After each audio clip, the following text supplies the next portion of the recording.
මහා කරුණාවෙන් මහා කරුණාවෙන්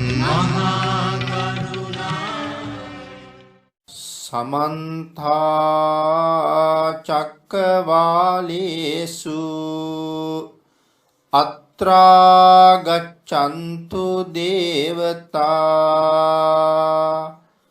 සද්ධම්මං මුනි රාජස්ස සුනන්තු සග්ග මොක්ඛදං ධම්ම ශ්‍රවණ කාලෝ අයං බදන්තා ධම්ම ශ්‍රවණ කාලෝ අයං බදන්තා ධම්ම ශ්‍රවණ කාලෝ අයං බදන්තා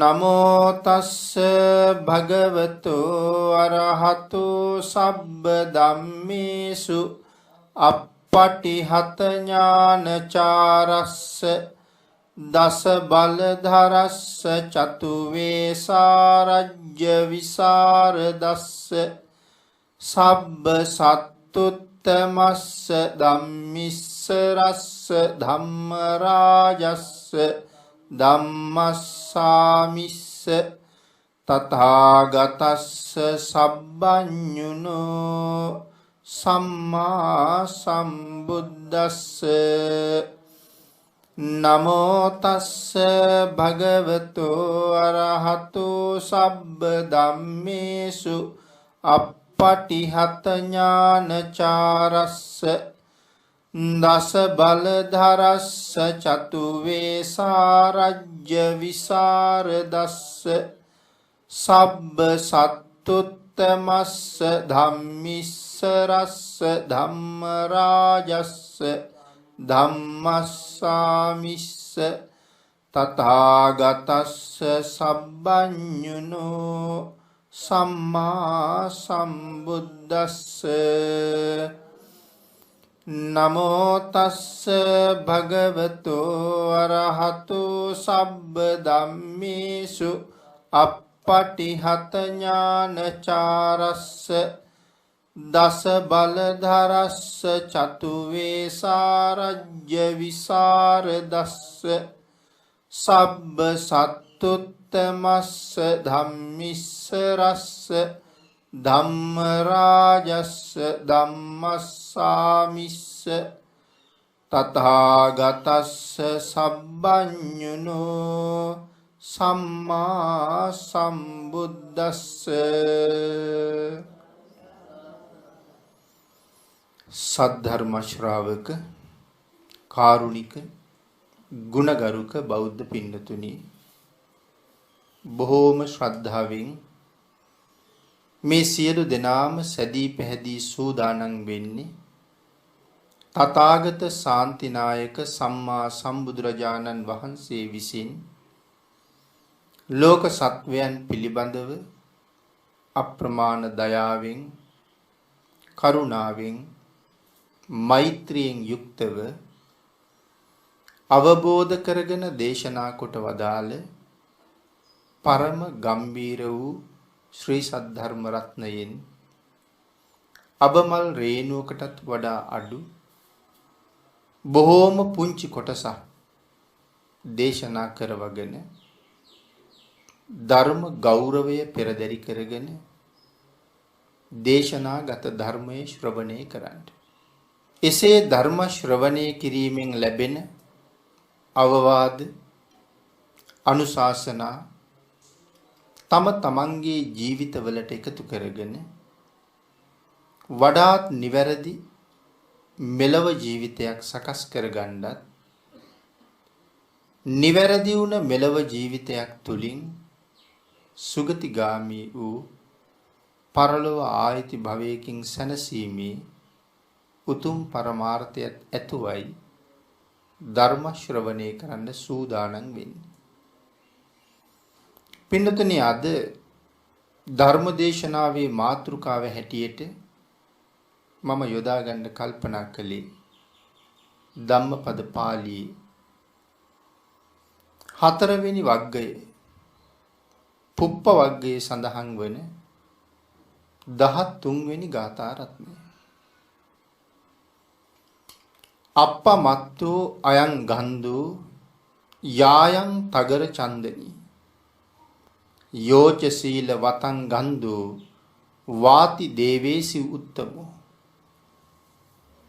මේ ගාථා රත්නය අපි බුදුරජාණන් වහන්සේ දේශනා කොට වදාළේ සක්‍ර දේවේන්ද්‍රයන් වහන්සේට.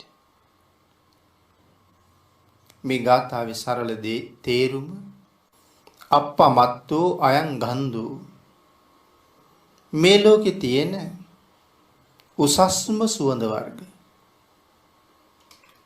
දෑසමන්, බෝලිද්ද, මේ වගේ මල්වල සුවඳ ඊටාම අල්පයි, ඊටාම සුළුයි.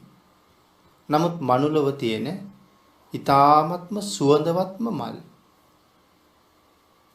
මනුස්ස ලෝකේ පුරාවටවත් ඒ සුවඳ හමන්නේ නැහැ. යම් ප්‍රමාණයක් යටි සුළඟින්ම හමාගෙන යනවා. යායන් තගර චන්දනී යෝච සීල වතං ගන්ධෝ වාති දේවේ සූත්තම. නමුත් සඳහන් කළා සිල්වතුන්ගේ සිල් සුවඳ දෙව්ලොවට පවා පැතිරෙනවා කියලා. මේක තමයි ගාථාවේ සරල තේරුම. මං සඳහන් කළා සක්‍ර දේවේන්ද්‍රයන්ටයි දේශනා කළේ කියලා. ඒ මොන වගේ වෙලාවකද? අපේ බුදුරජාණන් වහන්සේ රජගහනුවර වේළුවනාරාමේ වැඩ ඉන්න වෙලාවේ මහා කාශ්‍යප මහරහතන් වහන්සේ, ඒ කියන්නේ අපේ ශාසනයේ 3 වෙනි මහා ශ්‍රාවකයන් වහන්සේ,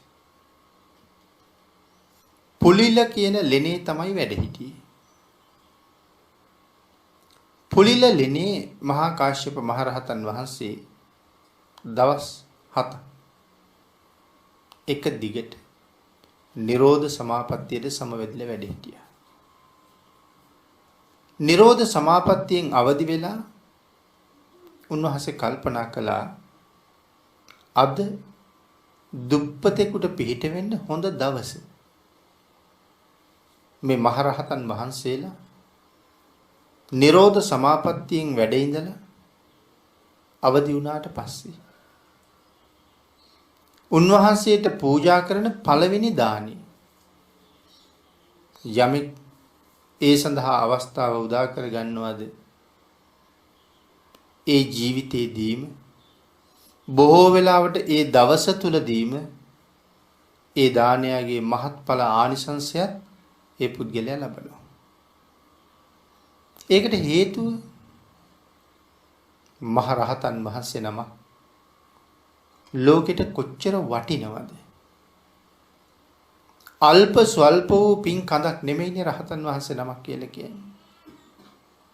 එක බත් වේලක් දන් දී ගත්තොත් සංසාරේ නිවන් දක්නා ಜಾති දක්වා මෙන්න මෙතෙක් කාලයකටයි ඒකේ ආනිසංසය කියලා සඳහනක් සීමාවක් මේ බුද්ධ ආගමේ කොහෙවත් නැහැ. අසීමාන්තික ආනිසංස. ආත්ම කෝටි ගණන් ප්‍රකෝටි ගණන් කල්ප ගණන් ඉපදුනත් ආහාර දන් දුන්නොත් ආහාරවල හිගයක් නැහැ. ඉතින් එහෙම උත්තමයන් වහන්සේලා ලෝකෙ වැඩ ඉන්න එක කොච්චර වටිනවද? එවන් කාලවල ජීවත් වෙච්ච මිනිස්සු මොන තරම් වාසනාවන්ත වෙන්නේ නැද්ද? කොයි තරම්නම් ජීවිත කුසලයෙන් පෝෂණය කරන්නේ නැද්ද? මහා කාශ්‍යප මහරහතන් වහන්සේ සමාධියෙන් අවදි වෙලා උන්වහන්සේ බැලුවා අද කාටද මම පිහිට වෙන්නේ කියලා. කල්පනා කළා දුප්පතෙක් සොයාගෙන ආයිතුයි කියලා. ඇති හැකි අයට කොහොමද තියෙනවා. ඒ නිසා දුප්පතෙක් සොයා යා යුතුයි. උන්වහන්සේ පුලිල ලෙනෙන් එළියට වැටියා. මාර්ගයට අවතීර්ණ වෙලා දුප්පත් කෙනෙකුගෙන් පිණ්ඩපාතයක් පිළිගන්න වඩිනවා. ශක්‍ර දේවේන්ද්‍රයන් වහන්සේගේ පරිවාර දිව්‍යාංගනාව පිරිසක් ඒ බව දැනගෙන දිව්‍යමය ලීලාවෙන් බැබලි දිව්‍යමය ආහාර පානත් අරගෙන දෙව්ලොවින් බැහැලා මනුලොවට ඇවිල්ලා මග අද්දර හිටගෙන ඉන්නවා. මහරහතන් වහන්සේට දන් දෙන්න. ඒගොල්ලන්ගේ තියෙන ලස්සන, ඒගොල්ලෝ පැළඳගෙන ඉන්න වටිනා ආභරණ, ඒගොල්ලෝ ඇඳගෙන ඉන්න වටින සලු දැක්කහම ඒ අයගේ කිසි දුප්පත් බවක් නැහැ. මහරහතන් වහන්සේ කල්පනා කළා මම මගට අවතීර්ණ වුණේ මෙවන් අයගේ දම් බාර ගන්න නෙමෙයි. දිව්‍යමය භෝජන වළඳන්න නෙමෙයි. දුප්පතෙකුට පිහිට වෙන්න. ඒ නිසා පාත්‍රය වහගත්තා. දානි පිළිගන්වන්න දුන්නේ නැහැ. ඒ අය කඳුළු සහිතව දෙව්ලොව ගිහිල්ලා ශක්‍ර දේවේන්ද්‍රයන්ට කාරණාව මතක් කළා. ශක් දෙවිඳු සඳහන් කළා හොඳයි එහෙනම් මම මහතෙරුන්ට අද දන් දෙන්නම්කෝ කියලා. අගමෙහිසිය වෙච්ච සුජාතාවත් අඬ ගහගෙන මනුස්ස ලෝකෙට ඇවිල්ලා ඇඳුම් වියන අයගේ වීදියේ ඊටාම මහලු වේශයක් ගත්තා. දෙන්නම මහල්ලෙකුයි මැහැල්ලෙකුයි. දැන් ගෙයක් මවාගෙන වීදිය අයිනේ ඉඳගෙන ඒගොල්ලෝ ඇඳුම් මහනවා. ඇඳුම් වියනවා. මේ අසලින් වඩිනකොට මහා කාශ්‍යපයන් වහන්සේ දැක්කා. ඊටාම වයෝවෘදයි. මේ දෙන්නට පිහිට වෙන්න ඕනේ කියලා හිතලා ඒ පැලට ගිහිල්ලා පණවපු ආසනේ වැඩ හිටියා. අභිඥාවකින් බලන්නේ මෙහෙම වඩිනකොට සාමාන්‍යයෙන් පියවියෙන් දැක්කහම ඒ දැකපු දේ තමයි තීරණය කරන්නේ. බොහොම අමාරුවෙන් නැගිටින මහල්ලෙකුගේ ස්වභාවය දක්වලා කෙඳිරි ගාමින් වගේ දන ගහලා වැන්දා. වැඳලා මනාව සකසලා තිබිච්ච ආහාරය අරගෙන මහා කාශ්‍යප මහරහතන් වහන්සේගේ පාත්‍රයේ තැන්පත් කරනවත් එක්කම දිව්‍යමය සුගන්ධයෙන් ඒ පලාත පිරීලා ගියා. ආහාරී තරම් සුවඳයි. ඒ වෙලාවේ රහතන් වහන්සේ ශක්‍ර දේවේන්ද්‍රයන්ට කතා කරලා ඇහුවා. ශක් දෙවිඳුනි අහිංසකයෙකුට පිහිට වෙන්න යන ගමන අහිංසකයෙකුට ලැබෙන්න තිබුණ අවස්ථාව ඔබ විසින් අද හොරාගත්තා. ඒකේ තරම් ප්‍රශංසනීය කාරණාවක් නෙමෙයි කියලා. නමුත් ශක්‍ර දේවේන්ද්‍රයන් වහන්සේ සුජාතගේ අතින් අල්ලගෙන අහසට පැන නැගලා තමන්ගේ සතුට ප්‍රකාශ කර දෙව්ලොවට යනවා. තමන් දිනුවා කියලා. මේ සියලුම සිද්ධිය දිව්‍යමය කණින් බුදුරජාණන් වහන්සේ අහගෙන ඉන්නේ. භික්ෂුන් වහන්සේලාට කතා කළා. මහණෙනි අර බලන්න. ශක් දෙවිඳු උදන් අනන හැටි. භික්ෂුන් වහන්සේලා ස්වාමීනි ඒ මොකටද? මහා කාශ්‍යපයන්ට දන් දීලා ප්‍රීතියෙන් ප්‍රමෝදයටපත් වෙලා ආන්ගේ කාරණාව දක්වලා තමයි මෙන්න මේ ගාථා රත්නය භාග්‍යතුන් වහන්සේ දේශනා කොට වදාළේ. අප්පමත්තු අයං ගන්ධෝ යායන් තගර චන්දනි. මේ සඳුන් ආදී තුවරලා බෝලිද්ද ආදී මේ ලෝකේ තියෙන බොහොම උසස් සුවඳ වර්ග දෙව්ලොවට පැතිරෙන්නේ නැතියා මනුස්ස ලෝකේ පුරාවත් හතර දිශාවට පැතිරෙන්නේ නැහැ. යම් ප්‍රදේශයක පිපිලා යටි හුළඟට යටින් හමාගෙන ටික දුරක් යනවා. නමුත් යෝච සීල වතං ගන්දු සිල්වතුන්ගේ සිල් සුවඳ දෙව්ලොව බඹලොව සිසාරා හමනෝ කියලා මේ ගාථා රත්නේ දේශනා කළා. අපි ඒ තුල ධර්ම කාරණාව තව ටිකක් සාකච්ඡා කළොත් මනුස්ස ලෝකේ තියෙන සුවඳ ඒ තරම් දුර පැතිරෙන්නේ නැහැ කියලා අපි සඳහන් කළා. එහෙනම් මේ ලෝකේ තියෙනවා නම් උසස්ම සුවඳ ඒ තමයි සිල් සුවඳ. අපි හැමෝම කැමති හොඳ සුවඳ වර්ගවලට. හැමෝම හොඳ සුවඳ වර්ගවලට කැමති නිසා එහෙනම් මේ ලෝකේ තියෙන හොඳම සුවඳකින් සැරසුණොත් එළවයි මෙලවයි දෙකම දිනන්න පුළුවන්. සීලය අපිට ඒ තරම්ම වටිනවද? මොන හේතුව නිසා ඉච්ඡර සිල් වටිනවද? පින්නතිනි ධර්මයේ නම් පුල පුලාම සඳහන් කරනවා. දන් දීලා වෙනත් නොඑක් දේවල් පූජා කරලා සුගතිගාමි වෙන්න නම් බලාපොරොත්තු වෙන්න එපා කියලා. ලක්ෂ ගණන් වියදම් කරලා කෝටි ගණන් වියදම් කරලා දන් දෙන්න පුළුවන්. සමහර දාන ගැන සඳහන් කරාම අද කාලේ අපිට හිතා ගන්නවත් බෑ. සිව්පස දන් දීම පිළිබඳව සඳහන් කරනකොට සේනාසන පූජාව මෙතනදී විශේෂයෙන් දක්වන්න කියනවා සමහර තැන්වල විශාකා මහ උපාසිකාවගේ ආවාස දාන. කොහොම ආවාසයක් පූජා කළාද?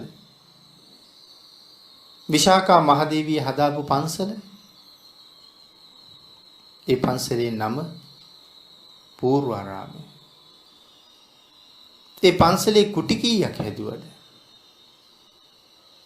මහල් දෙකක ගොඩ නැගිල්ල. කුටි 1000ක්. යට මහලේ කුටි 500යි උඩු මහලේ කුටි 500යි. මාලිගාවේ ඇතුළත නිමැවුම පිටපැත්තේ නිමැවුම ඒ පිළිබඳව වර්ණනා කරන්න ගියොත් අති දීර්ඝ කාලයක් ගෙවන්න වෙනවා. විශාකා මහ උපාසිකාවට හිටියා යෙහෙලියෝ ගොඩ. විශාල යෙහෙලියෝ ප්‍රමාණයක් හිටියා. 7 අවුරුදු වයසේ බුදුරජාණන් වහන්සේ මුලින්ම දකින්න යන වෙලාවෙත් තමන්ගේ වයසේ යෙහෙලියෝ 500ක් එක්ක යන්නේ. පුන් කලස් අරගෙන සුවඳ මල් අරගෙන 7 අවුරුදු වයසේ බුදුන් දකින්න යන්නේ. පළවෙනි දර්ශනයෙන්ම සෝවාන් වෙනවා. එකයි අවුරුදු 7න් සෝවාන් වුණා කියලා කිව්වේ. දැන් පන්සල හදලා ඉවරයි. පූජා කරන දවසත් ඇවිල්ලා. එදා භික්ෂු මහ සංඝයාට හදාපු දානි කෝටි 9ක් වියදම් කළා. ඒ දානෙට. අර යෙහෙලිය කහවණු ලක්ෂයක් වටින සලුවක් අරන් ආවා. අරගෙන ඇවිල්ලා විශාකාවට සඳහන් කළා යෙහෙලිය මමත් ගෙනාවා පූජාවට සලුවක් මෙච්චර වටිනවා.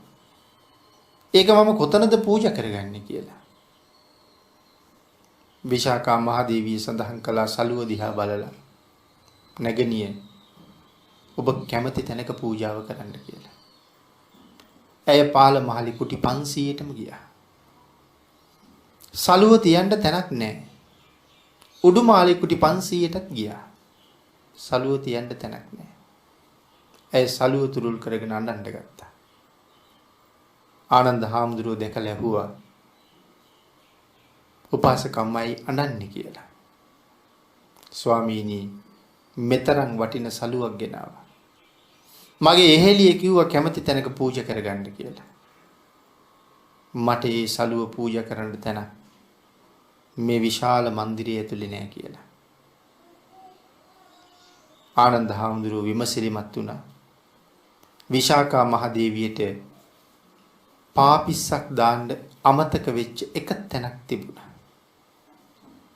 ඒ එළියෙන් භික්ෂූන් වහන්සේලාගේ පාද දෝවණය කරලා බුද්ධ ප්‍රමුඛ මහා සංඝයා මාලිගාවට ඇතුල් වෙන තැන පාපිස්ස අමතක වෙලා.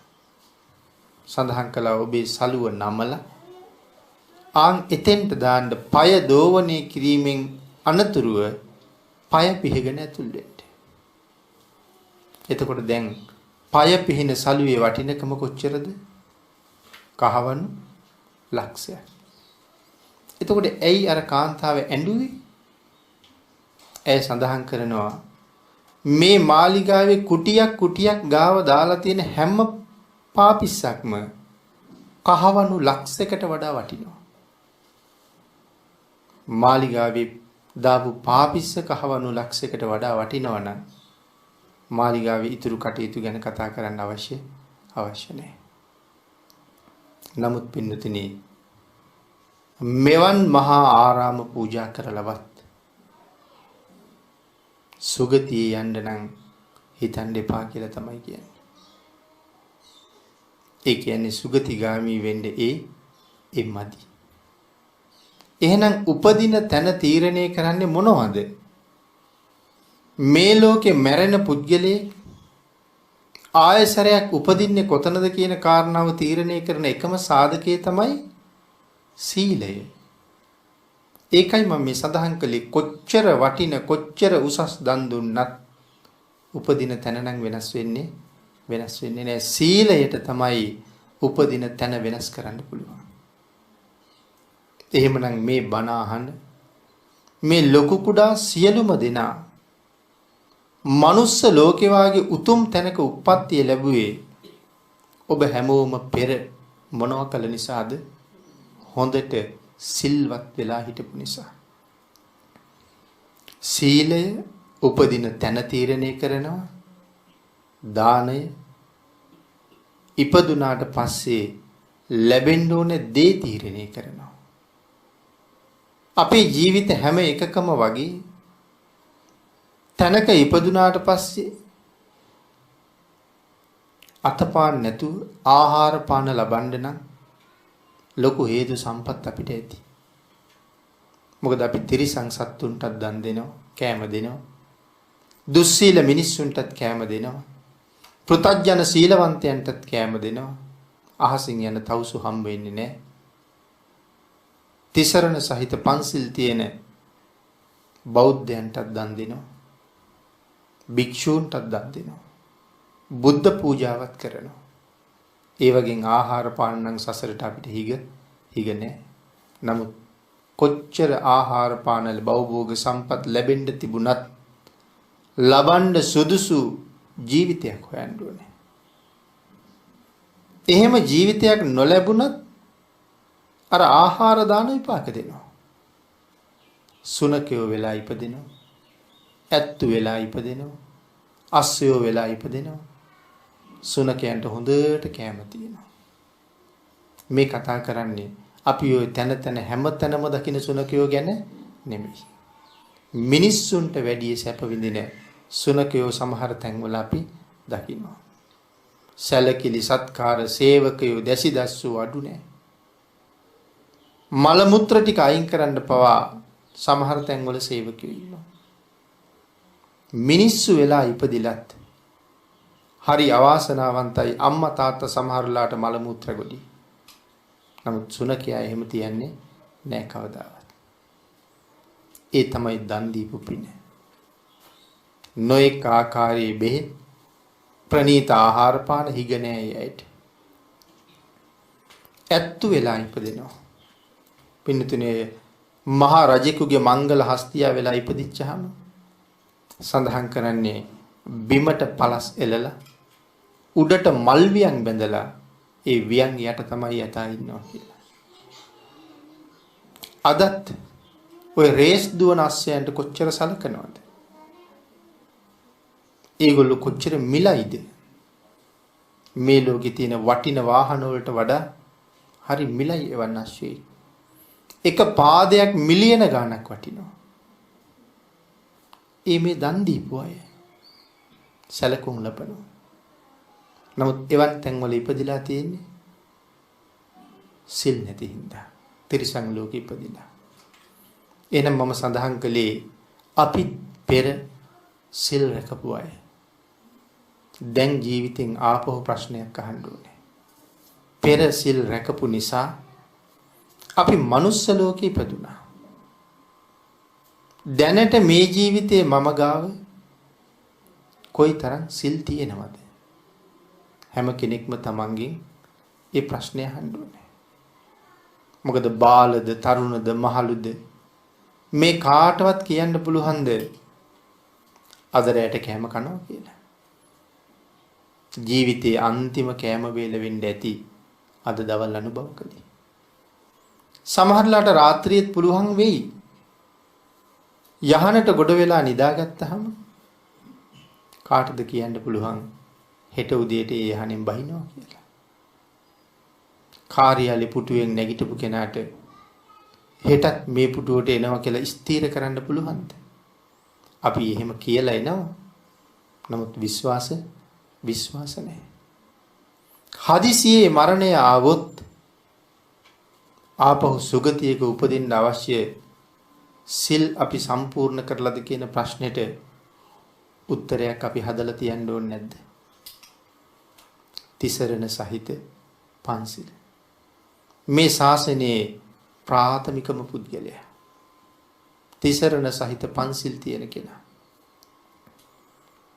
යම් ආයතනයක උසස්ම නිලධාරියෙකුත් ඉන්නවා. ඒ ආයතනයේ පහළම නිලධාරියෙකුත් ඉන්නවා. ඒ පහළම නිලධාරියා කම්කරුවා, අතු ගාන කෙනා. එහෙනම් මේ ශාසනයේ පල්ලහැම කෙනාට කවුද කියන්නේ? පල්ලහැම කෙනා තමයි තිසරණ සහිතව පන්සිල් තියෙන කෙනා. නමුත් කොයි තරම් උතුම්ද ශාසනයේ පල්ලහැම කෙනා? හරියට තෙරුවන් සරණ ගිහිල්ලා පන්සිල් ආරක්ෂා කරන පුද්ගලයෙකුට එක බත් පාර්සලයක් පූජා කරගන්න ලැබුණොත් අනාගතයේ උපදින ආත්ම කොච්චරකට අපිට ආහාර හිග වෙන්නේ නැද්ද? අනාගතයේ උපදින ආත්ම අසංකේයයකට කෑම වර්ධින්නේ. දැන් බලන්න මේ මිනිස්සයා සිල්වත් වෙච්ච නිසා අපිට වෙලා තියෙන ලාභේ. එතකොට ගමේ 10-15 දෙනෙක් එහෙම අය හිටියොත් සිල් නැතත් ගමේ අයට කොහේ ඉපදුනත් ආහාර හිගනේ. මොකද ඒගොල්ලෝ අපේ මංගල උත්සවයට එනවා. ඒගොල්ලෝ අපේ උපන්දින උත්සවයට එනවා. ඒගොල්ලෝ අපේ ගෙදර තියෙන වෙනත් සාදේ වලට එනවා. ඒ ආහම ඒගොල්ලන්ට අපි කෑම දෙනවා. ඒ අය ගමේ ළමයි එකතු වෙලා කරන දන්සැලට යනවා. දන්සැලෙන් කෑම කනවා. මේ දුන්න අයට එතකොට පාඩුද? මොන තරම් ලාභයක්ද?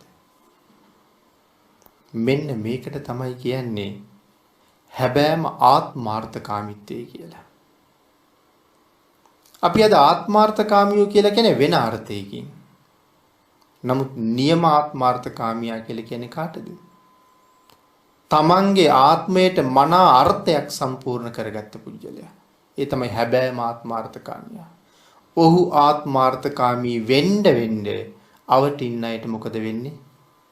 ලොකු ලාභයක්, ලොකු පහසුවක්, ලොකු දිනුමක්, ලොකු සැනසීමක්.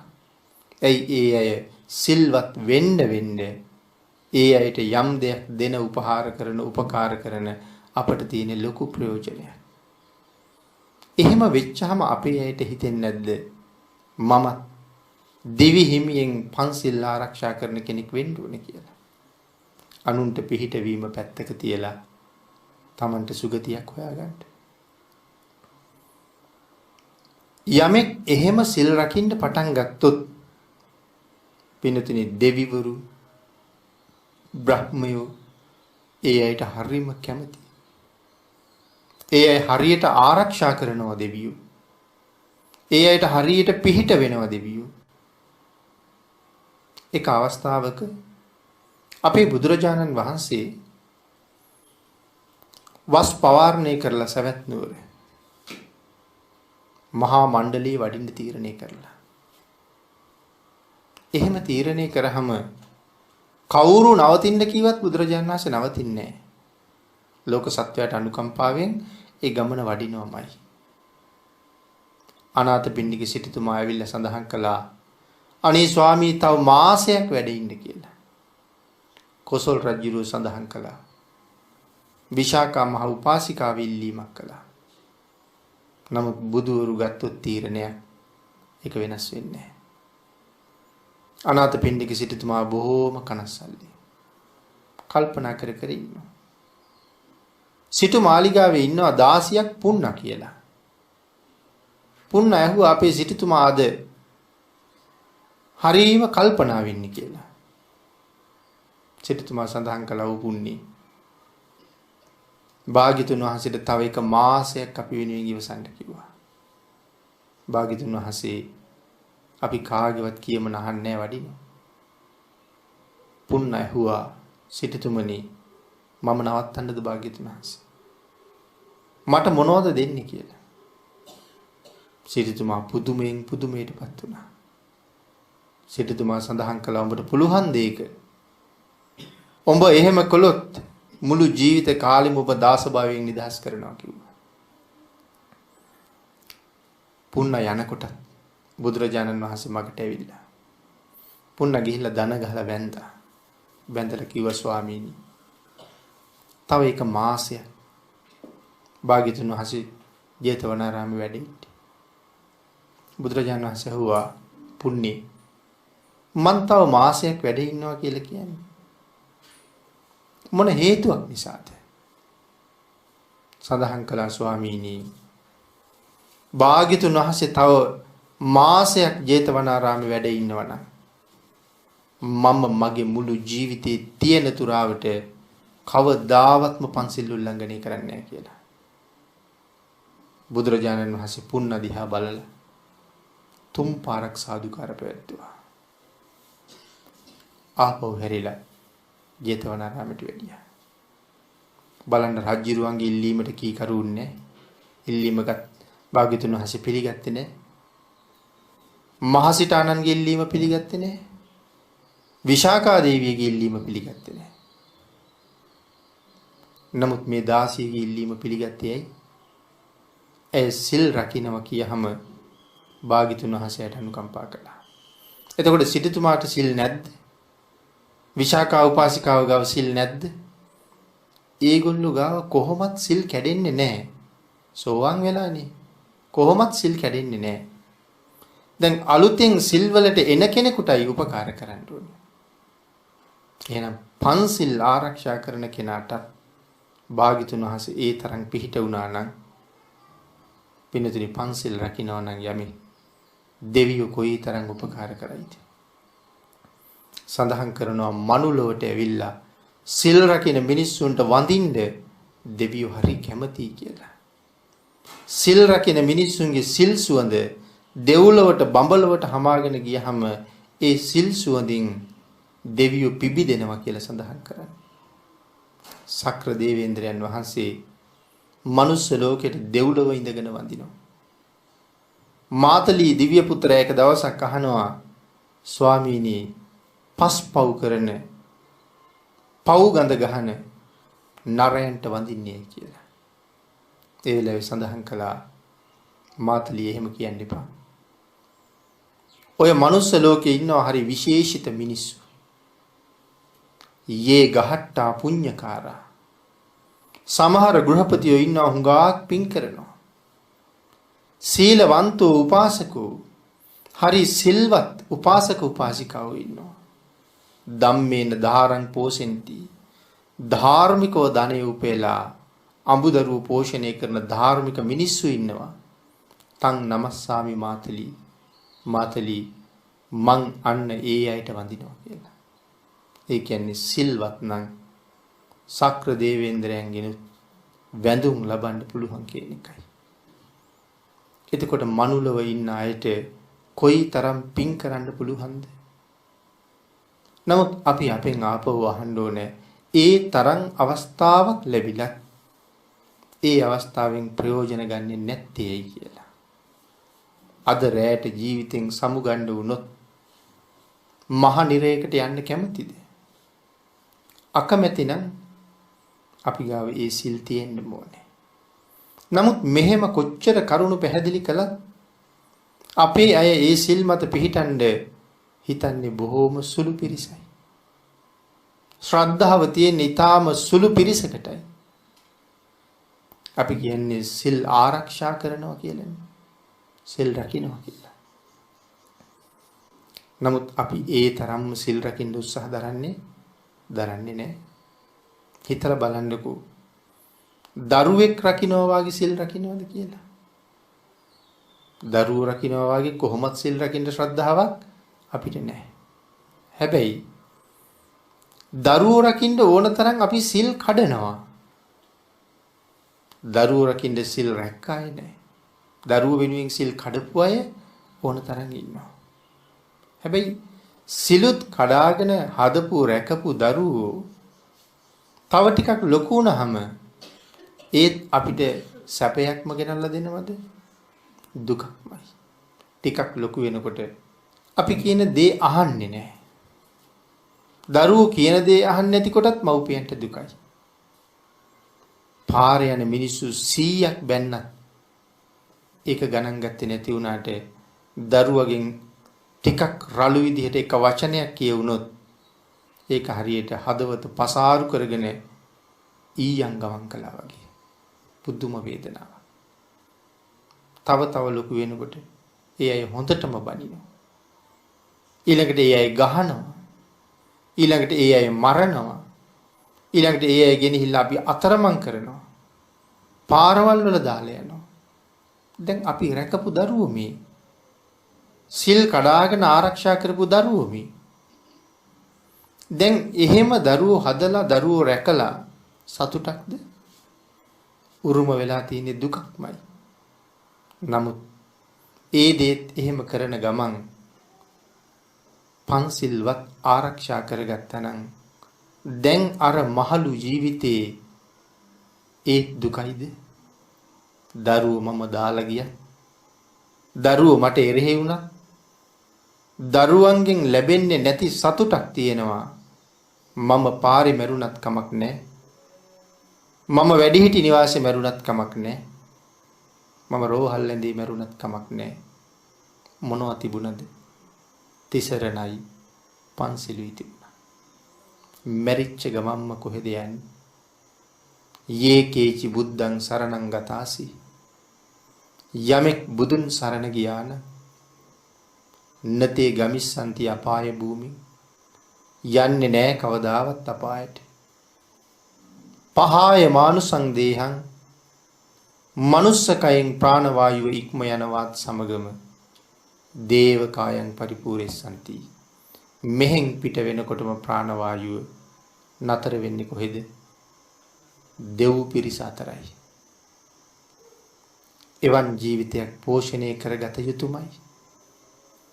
මේ ලැබිච්ච මනුස්ස ජීවිතේ බුද්ධාන්තරයක සම්මා දිට්ඨිකව ලබාගත් එකේ හැබෑම අර්ථය ඵලය මුදුන්පත් කරගත යුතුමයි.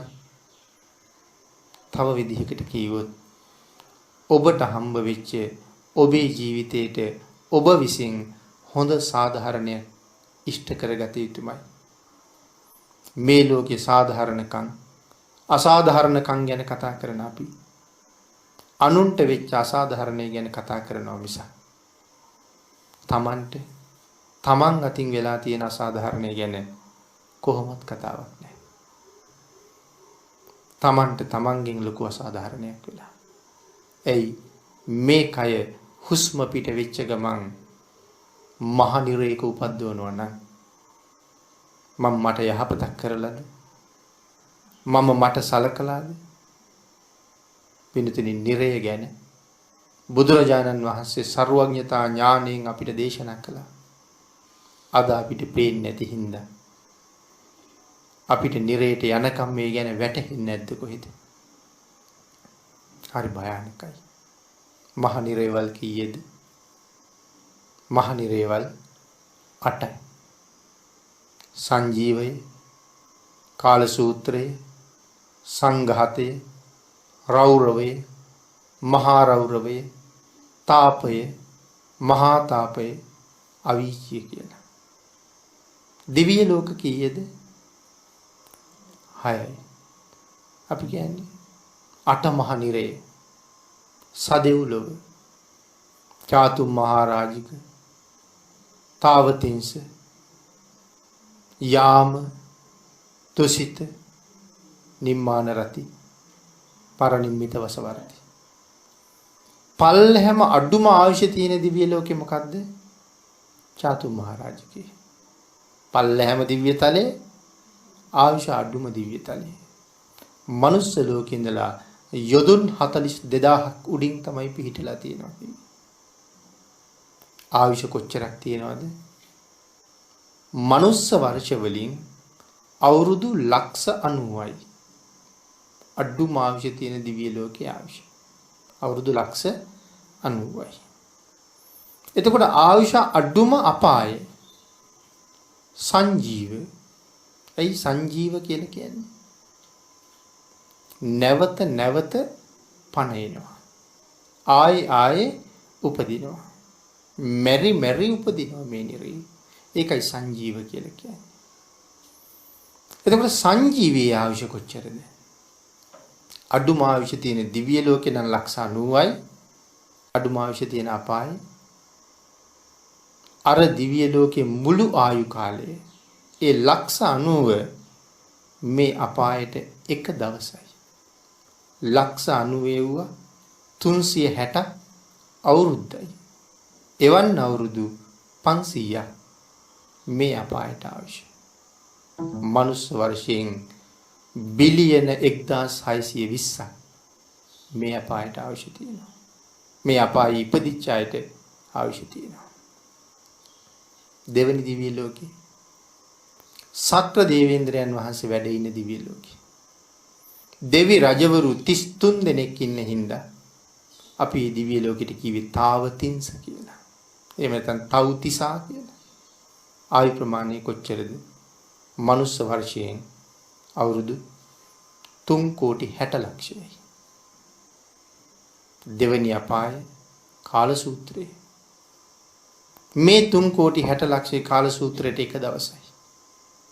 3,60,00,000 ව 360 කාල සූත්‍රයට අවුරුද්දයි. එවන් අවුරුදු 1000 කාල සූත්‍රයට අවශ්‍යයි. තුන්වෙනි දිව්‍ය ලෝකේ යාම මනුස්ස වර්ෂයෙන් අවුරුදු 14,40,00,000යි. ඒක තුන්වෙනි අපායට එක දවසයි. හතරවෙනි දිව්‍ය ලෝකයේ ආයුෂ මනුස්ස වර්ෂයෙන් අවුරුදු 57,60,00,000යි. හතරවෙනි අපායට එක දවසයි. පස්වෙනි දිව්‍ය තලයේ අපි කතා කළා විශාඛා මහ උපාසිකාව ගැන. මේ වෙනකොට කොහේ යද්ද? පස්වෙනි දිව්‍ය තලයේ නිම්මාන රතිය. නිම්මාන රතිය රජකම් කරන්නේ සුනිර්මිත කියලා රජ කෙනෙක්. දිවි රජෙක්. විශාඛා මහ උපාසිකාව සුනිර්මිත දිව්‍ය රජුරුවන්ගේ අගමෙහිසිය වෙලා දැනට එහි වැඩ ඉන්නවා කියලා සඳහන් කරනවා. මනුස්ස වර්ෂයෙන් ආයුෂය අවුරුදු 230,40,00,000යි. පස්වෙනි අපායට ඒක එක දවසයි. හයවෙනි දිව්‍ය ලෝකයේ පරනිම්මිත වසවර්ති අවුරුදු 921,60,00,000යි. ඒක හයවෙනි අපායට එක දවසයි. හත්වෙනි අපාය අන්තර්කල්ප භාගයයි. අටවෙනි අපාය අන්තර්කල්පයයි. අති දීර්ඝ ආයුෂ. ඒ අපායවල වල සත්වයන්ගේ කර්මයේ ප්‍රමාණයට නැවත නැවත ආයුෂ වෙනස් වෙනවා. අටවෙනි අපාය ආයුෂ ලියන්න ගියොත් 1.140න් තමයි ආයුෂ ලියන්න වෙන්නේ. අසංඛේයයක්. නැත්නම් අන්තර්කල්පයක්. ආයුෂයි කියලයි සඳහන් කරන්නේ අන්තර්කල්පයක් ආයුෂයි. එතකොට අසංඛේයයක් නෙමෙයි. අන්තර්කල්පයයි කියන්නේ අසංඛ්‍ය 86,40,000ක්. අටවෙනි අපායට ආයුෂ. අසංඛ්‍ය 86,40,000ක්. දැන් මරුණොත් දැන් හුස්ම ගිය යන්න තියෙන තැන් වලින් එකක් ගැන තමයි ඔය කතා කරන්නේ. මේ අටෙන් එකකට යන්න බොහෝසේ ඉඩ තියෙනවා. ඒ ඉඩ 99%. දැන් හුස්ම ගියොත් යන්න තියෙන තැන. අද රැට හුස්ම ගියොත් යන්න තියෙන තැන. අද රැට ලේ කැටියක් හිර වුණොත් මැරුණොත් යන්න තියෙන තැන. අද රැට ලේ නහරක් පිපුරුවොත් මැරුණොත් යන්න තියෙන තැන. ඒ හින්දා හරියට මේ යට ගිනි ගොඩ උඩට වෙලා ඉන්නේ. කොයි මොහොතේ වැටෙයිද දන්නේ. ආන් ඒකයි මං කී සූදානම් වෙන්න. හැම වෙලාවෙම තිසරණ සහිතව පන්සිල් මත පිහිටන්න. ඒ සීලයේ මත ඉන්න කෙනා මග මැරුණට බයත් නැහැ. gedara මැරුණට බයත් නැහැ. කාර්යාලේ මැරුණට බයත් නැහැ. පාරේ මැරුණට බයත් නැහැ. මේ සිල් වලට ගරු කළේ බෞද්ධයා විතරයි. තවත් තිසරණ නැත්තම් තවත් පන්සිල් නැත්තම් අපේ බෞද්ධකම සම්පූර්ණ නැහැ. නමුත් හැබැවින්ම භාග්‍යතුන් වහන්සේගේ ශ්‍රාවකයෙක් වෙන්න එදාට දෙවියත් ඔබට සලකනවා, බ්‍රහ්මයත් ඔබට සලකනවා, ආර්යයන් වහන්සේලා ඔබට සලකනවා. ආර්යයන්ගේ අනුකම්පාව ඔබට තියෙනවා. මෙලව මූණ දෙන්න වෙන කරදර බොහොමයකින් ඔබ රැක ගන්නවා. අපිට තේරෙන්නේ අපි සමහර වෙලාවට කියනවා මං 99න් බේරුණා කියලා. නමුත් පොඩි වෙලා කුඩු වෙලා හැප්පිලා පෑගිලා යන්න තිබ්බ අවස්ථාව. 99න් බේරුණා කියන්නේ විතරයි මම දන්නේ. 99න් මාව බේරුවේ කවුද කියලා දන්නේ. ආර්යයන් වහන්සේලගේ කරුණාව ඊතරම් තියෙනවා. ඒක දියුණු කරගන්නයි ඕනේ. ඒ සඳහා මනාව තිසරණී පිහිටලා ඔබ හැමෝම සුවඳට කැමතියි කියලා මුලින් සඳහන් කළා. සදා නොමකෙන, සදා නොමියෙන, දෙව්ලොවට බඹලොවට පවා හමන උතුම් සිල් සුවඳින් ගත වත සරසගන්න, සුවඳවත් කරගන්න මේ බුද්ධාන්තරයෙන් මේ මනුස්ස ජීවිතයෙන් ප්‍රයෝජන ගන්න ඔබ ලබාගත් පෙර පුණ්‍ය මහිමයෙන් ලැබුණ මනුස්ස ජීවිතයට හැබෑම සාධාරණයක් ඉෂ්ට කරගන්න මේ අවස්ථාව ඔබට හරි වටිනවා. එයින් ප්‍රයෝජන ගන්න. නැවත ඒ ගැන හිතන්න. මරණයට සූදානම් වෙන්න. රත්නත්‍රී ආශිර්වාදයෙන් ශක්තිය, ධෛර්යය, භාග්‍ය, වාසනාව උදා වේවා කියලා ආශිර්වාද කරනවා. මේ උතුම් ධර්ම දේශනාවේ ප්‍රධාන දායකත්වයේ දරනු ලබන්නේ ආයුවන්දම කුඩා ගල්ගමුව පදිංචි කුරුණෑගල ශ්‍රී සරණංකර මධ්‍ය මහා විද්‍යාලයේ ආචාර්ය ආර්.ජී. පේමාවතී ගුරු මාතාව, පී.බී. පසින්දු ප්‍රමුදිත විජේරත්න, පී.බී. සුසිත නිපුන් විජේරත්න යන පුතණුවන් දෙදෙනා, සහෝදර සහෝදරියන්, දූපුතුන්, ඥාතීන්, අවටගම් වාසීන්, හිතමිතුරන් මේ සියලු දෙනාම දේශනාවේ දායකත්වයේ දරන බව සඳහන් කරනවා. උතුම් අරමුණු කීපයක් සිහිපත් කරනවා. මියගිය පාඨශාලාචාර්ය පී.බී. විජේරත්න ගුරු පියාණන්ගේ වර්ෂ පූර්ණ පින්කම, දෙපාර්ශ්වයේ මියගිය දෙමව්පියන්, ඥාති හිතමිතුරන් සියලු දෙනා, සසරේ පින් බලාපොරොත්තු වෙන සියලුම ඥාති මිත්‍රාදීන්ට මේ පින් අනුමෝදන් වේවා.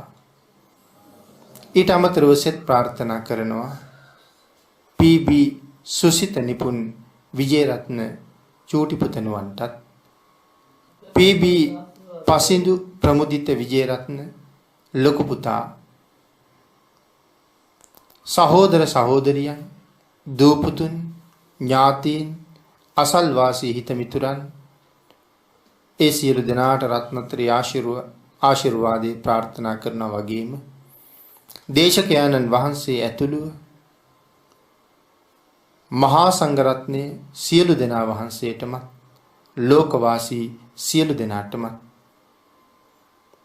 විශේෂ අවශ්‍යතා සහිත දරුවන්ට ධර්ම ශ්‍රවණය සඳහා පැමිණි සියලු දෙනාට මේ වෙලාවේ රත්නත්‍රි ආශිර්වාදේ ප්‍රාර්ථනා කරනවා.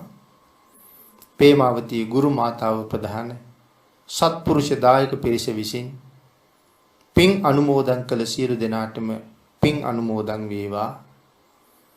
පී.බී. සුසිත නිපුන් විජේරත්න චූටි පුතණුවන් ඇතුළු ආශිර්වාද කළ සියලු දෙනාටම රත්නත්‍රී ආශිර්වාදයෙන් නිදුක් නිරෝගී භාවයේ චිරජීවනයේ උදා වේවා. හැම කෙනෙකුටම ඊ타ම ඉක්මන් භවයක ඊ타මත්ම කෙටි කාලයකින් සැප සහිත ප්‍රතිපදාවෙන් උතුම් චතුරාර්ය සත්‍ය ධර්මය අවබෝධ කරගන්න මේ සද්ධර්ම දානානිසංසය සද්ධර්ම ශ්‍රවණානිසංසය ඒකාන්ත වශයෙන් හේතු වාසනා වේවා කියලා ප්‍රාර්ථනා කරමු. ආකාසට්ඨා ච බුම්මට්ඨා දේවා නාග මහිද්దికා පුඤ්ඤන්තං අනුමෝදිත්වා චිරං රක්ඛන්තු ලෝක සාසනං